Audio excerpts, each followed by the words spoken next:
Yeah, so great question, Avia.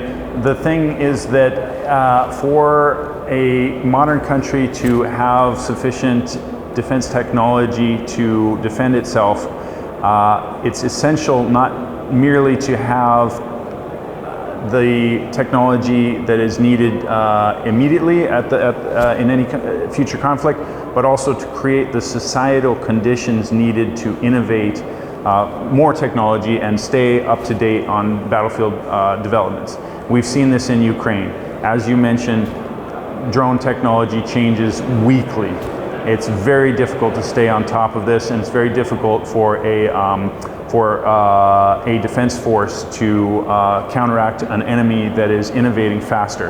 And so the lesson to be learned from this for the world's democracies is that the societies have to create the political, cultural, societal, economic conditions needed to encourage innovation amongst the private sector to support the military.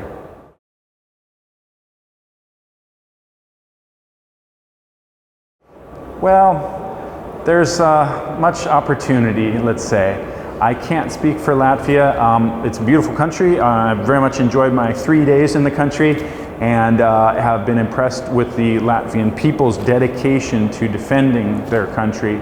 But I'm not as familiar with the actual defense preparations of the Latvian Ministry of Defense. As far as NATO in general, I can say that there are some very positive signs. There's developments by NATO to foster innovation and to invest in the capability to innovate. That's really what's needed, not just to invest in individual innovations, but to build the entire ecosystem that can result in ongoing defense innovations and ramp that up in a time of conflict. So I will say that NATO is taking steps to move forward in that way. Are the steps sufficient? In my opinion, no, they're not.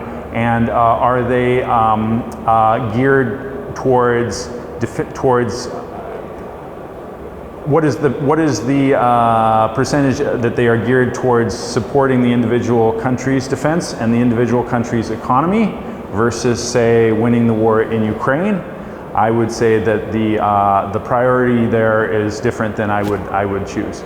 I would hope that the countries of Western Europe would focus their defense innovation primarily to win the war in Europe, secondarily to support their own defense against Russian aggression, and to place the economic benefit of those defense contracts as a third place.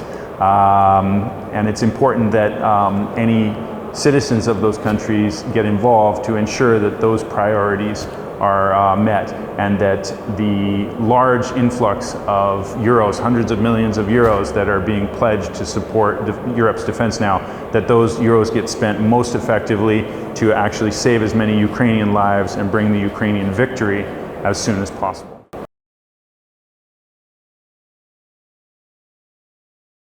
Well, absolutely. Anyone who's observed the conduct of the war in Ukraine knows that wars are the defining factor of the war.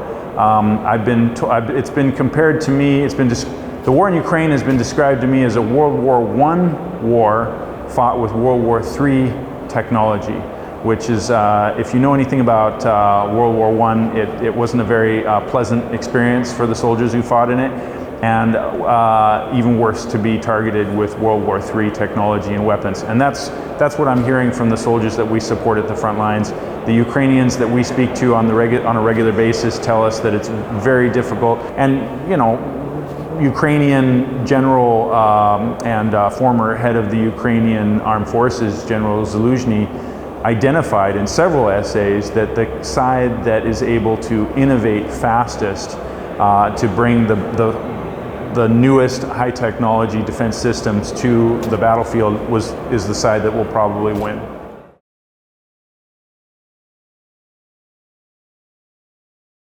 Well, we're certainly on the path. Are we ready? Absolutely not. And so right now there are requirements amongst the NATO procurement process and certainly the American procurement process to ensure that major defense systems are clean from any components made in China. Unfortunately, what that means is that the end result products are astronomically more expensive.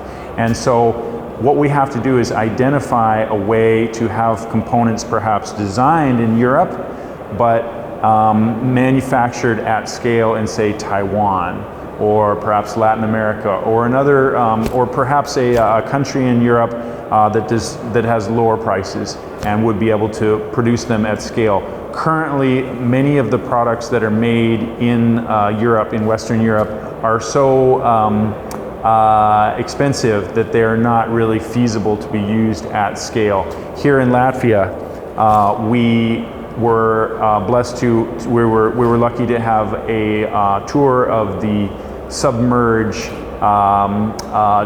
a description of the submerged sea drone technology. It's fantastic technology. It's wonderful and very applicable to use in Ukraine. And the company representative made that clear. Unfortunately, it costs, I probably shouldn't say, it costs a lot of money. It costs many, many euros. And he admitted it's not feasible at scale. Now, the counterpoint to that is if Latvia needed to produce large quantities of that submerged sea drone technology in a wartime environment, say if Latvia's borders were threatened, they could conceivably try to source that from a lower cost provider. But I would like to see that sourcing happen now, and I would like to see those Latvian innovations provided to Ukraine. Latvia has been very generous and has already provided many drones. I heard 5,000 drones. I think, yeah, at least 5,000. And I know Latvia has provided many other weapon systems, been very generous, because Latvia, of course, understands that the Ukrainians are fighting for them. But I would like to see more cutting-edge innovations in Latvia shared with the Ukrainian military. And I know that's difficult. It's challenging because the Ukrainian military is not, it's a little difficult to disseminate technology amongst the Ukrainian military. They're busy fighting a war.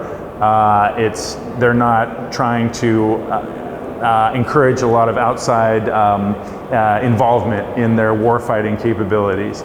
But that said, it is possible with enough connections, with enough involvement from the Latvian Ministry of Defense to the Ukrainian Ministry of Defense. There should be a channel where Latvian innovators who care about the war in Ukraine can get their products tested and fully deployed on the Ukrainian battlefront.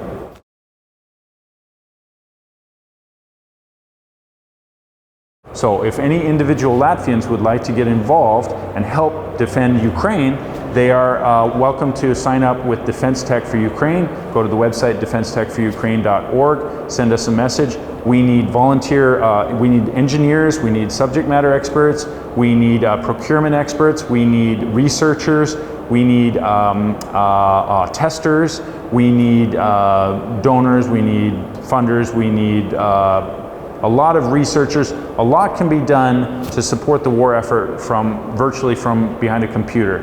We're not asking people to go to Ukraine and pick up arms.